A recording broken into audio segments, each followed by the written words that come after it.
में आया हूँ।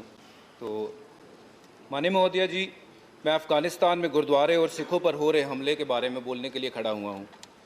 ये एक ऐसा मुद्दा है जिसने न केवल दुनिया के किसी भी कोने में रहने वाले हर सिख की भावना को आहत किया है, बल्कि ये एक सिख होने की पहचान पर हमला है। इस तरह के हमले हमें कई सवाल करने के लिए मजबूर कर देते हैं कि ये हमले हमारे ऊपर ही क्यों हमें निशाना बनाया जा रहा है।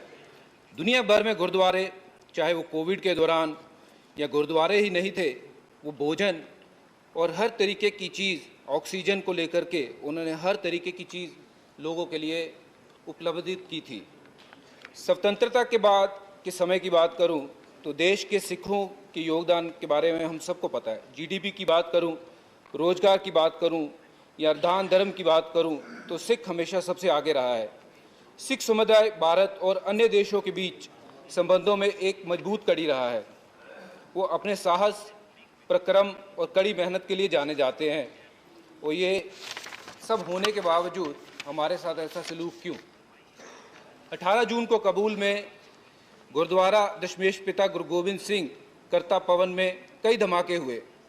परिसर की ओर जाने वाले किले और दरवाजे के बाहर उग्रवादियों ने गोलियां चला दी, जिसमें 2 लोगों की मृत्यु हुई और कई घायल हुए। 25 मार्च 2020 को आईएस के बंदूकधारियों ने आत्मघाती हमलावरों ने काबुल के गुरुद्वारों पर राय साहिब पर हमला किया। बताया जाता है कि इमारत में 200 लोग थे, जिसमें बच्चों समेत 25 सिखों की मौत हुई।